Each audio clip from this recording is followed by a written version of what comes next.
So now we need to figure out which button has been pressed, right? If button 1 was pressed, we're going to do this option. How do we figure out if button 1 was pressed? Well, we can't look at button 1 because we just turned button 1 off. We just reset it. So we don't know if button 1 is the thing that was pressed. We can't move this if-else statement above all the reset stuff because we're actually coming from some other tab. So one of the other navigation buttons would currently be on, so that would be a false positive. We need somehow to remember what button was pressed even though we are clearing all that information out. We've got to have something that retains that information through the act of resetting all the layers and the buttons. That, you called it. What is it, Patrick? What are we going to use? I don't know. I honestly don't. I just really want to stop talking about my mom, and that was the first words almost out of my mouth, and I just don't want to talk. I don't want to do that again. I was so excited. I thought for variable. Variable was the answer.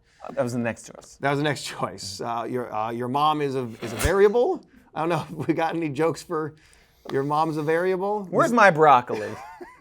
So a variable. We need to use a variable to retain this information even through this reset. So we're going to go to our variables. And let's see. I'm going to grab create foo. Create foo is our creation of a variable. We're going to move it to the very top of here. Foo is just coding slang. That's just a default name for a variable. If you're a Foo Fighter, then congratulations. You've got lots of puns that Patrick's going to give us now about Foo Fighters. Go. I think we did that joke in 101 anyways. You're off the hook, Patrick. You don't need any Foo Fighter jokes. All right, so we're going to create a variable, and we're going to define it as something. Now, what are we going to define it as? We're going to give it a name. First of all, we can name it anything you want. And when we talk about naming conventions, you want to be consistent. It's always a good idea to name your variables in a way that maybe identify themselves as variables. So you could do something like variable and then whatever it is you want. In the block controller, I know something's a variable because it's this orange amber color. So I actually don't need to prefix myself with a variable for consistency's sake. In the text editor, when you're doing Lua scripting, then it's more important to really kind of prefix your variables because there's no other indication that it is a variable. So when you get there, you'll definitely want to prefix it like this. But for me, in the block controller, I like to call it something that's really friendly, something that's really, really obvious. Again, trying to think about that next person down the line who might be looking at my script. I'm going to call this the button that was pressed. The button that was pressed. That's pretty clear what it is, right? It's the button that was pressed. When the script starts running the very first time, you know what? Let's set this UCI to be in a known good state. So we know that every time the system boots up, no matter what, we're going to go to the room page where the lights are. That's probably the thing that people need the most when they first walk in. So let's define the button that was pressed as a value. We'll grab a value from our values branch as a value of 1, because that's the first button, right? And let's actually run the function at the very top of our script. Remember when I talked about how you snap these two together? I'm snapping the function to the bottom of the variable. That means that no matter what, we are setting the variable first, and then we're running the function. If I had these separates, or if I was trying to run the function first up here before the variable is set, then when you run the script, it's going to be like, hey, this variable, it's not a number. What are you talking about? So setting the button that was pressed to 1, and then we run the function when the script starts. And now within our function, we're going to look at that variable. We're going to say, hey, what's the variable? Is it button 1? Is it number 2? Is it number 3? So that means that in each of our event handlers, we are going to ask the system to remember which button was pressed. We do that by going back to variables and functions and use the second one, set variable 2. We're going to change this variable from number 1 to whichever number we want. I'm going to grab this, snap it into our nav1 event handler. So the first thing it does is it remembers, hey, the button that was pressed is number 1, okay? And then it runs the function. It runs the function, that does this list of things. And we'll complete our conditions in just a moment. Let's shore up all 3 of our event handlers. Same thing for event handler 2. First thing it does is remember that the button was pressed was number 2, and then it runs the function. Same thing with number 3. It remembers that the button was number 3, and then it runs the function. That way, inside of our function, once we hit our if-else block, we can validate that condition. That's what we're looking for. We got to validate is the variable number 1, is the variable number 2, is the variable number 3, because that variable has survived the clearing and resetting of our layers and our buttons. Okay, so how do we tell what the state of the variable is? That is where we are going to use our logic operators. Go to your operator branch and scroll down a little bit. The very first logic operator block, this yellow block here, has an equal sign in it. We're going to grab that whole thing. This is a kind of funky looking block. It's got holes in it. We haven't seen a block with holes in it before. I'm going to snap this into our if tooth. Remember that anything that goes in here has to equal true in order for this list of commands to be run. So this yellow block will output a true if whatever's in the first hole equals whatever is in the second hole. If the 2 holes don't match, then it outputs as false. So what are we validating? The variable.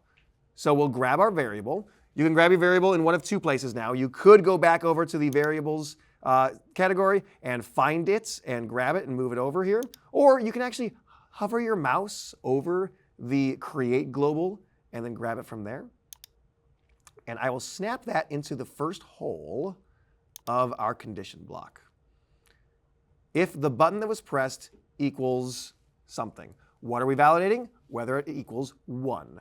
So I'll grab the value of 1 and snap it right there. So read that through. If the button that was pressed equals 1, then we show layer 1 and we turn on layer 1. If it was not number 1, then it will go to our next condition.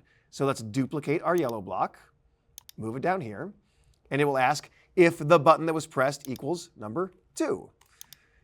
And if it is, then it'll run through this list of commands. If it was not, it'll move on to the next condition. So let's duplicate that. Snap it down here. If the button that was pressed equals number 3, then it'll run through these last commands. That's what we are looking for. Now, everything about our navigation change is all within this one function. It's all here. And the individual event handlers, all they do is remember what was pressed, and then they run that function. That's going to make it so much easier later on for us to have something else run this function on its own, rather than embedding all of those changes within multiple event handlers throughout the script. Nate, you're my hero. Oh man, we just got started. We just got started. I mean, it's almost as like you took that monkey wrench and you took it out, and it's now everlong for success. Did you spend the last? Yes, You I spent did. the last 2 minutes of me talking, Googling Foo Fighter songs, didn't you? I did. You did. And you found 2 of them. I found 3 of them: Everlong, Hero, and My Hero. And I see. Here, that's and where My Hero. That's where Hero came from. Thank you. You're welcome. I appreciate that.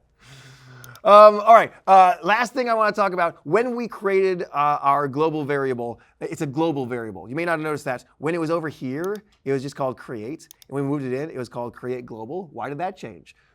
Variables can exist as 2 possible different versions.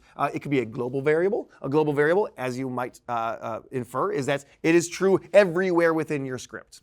Whereas you might create a variable within the confines of an event handler. Like if I created a variable and added it down here, it's going to call that a local variable.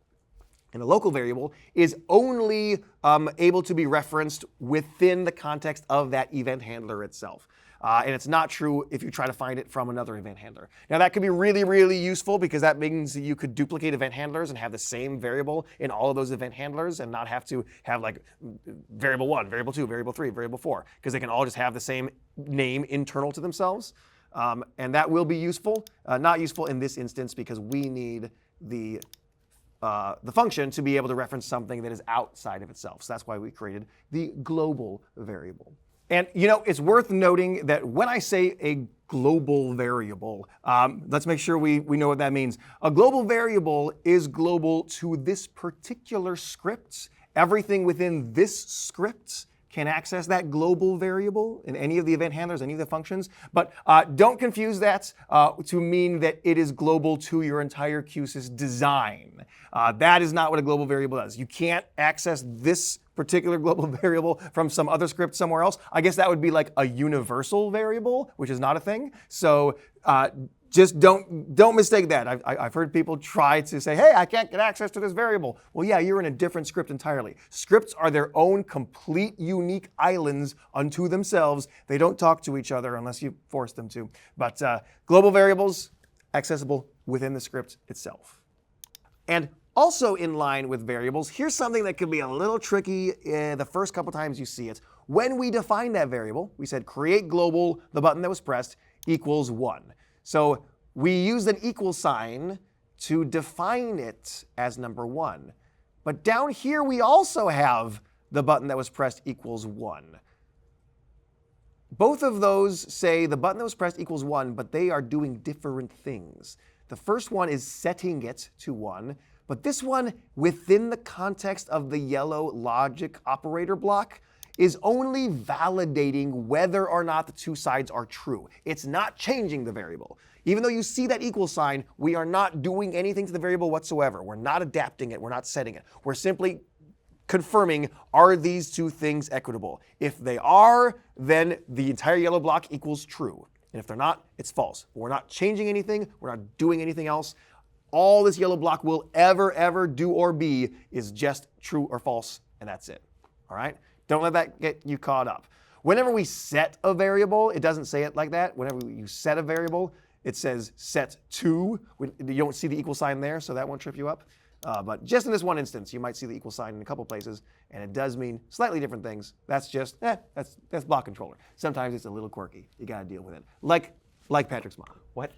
Now, once again, it's worth noting, if we go back to our UCI, still nothing has changed, right? This functionality is still the exact same thing. We've still just got 3 interlocking buttons, and now you've spent an hour of your life with me rebuilding the exact same thing 3 different times that we could have done with a selector, right? There's no difference to the end user. But cannot stress this enough. Once again, if we look at our script now, this is going to be more flexible for us later on. It's going to be more scalable for us later on. It's really easy to add these if-elses if we have new navigation buttons show up without having to re-add something else or rewire things with control components.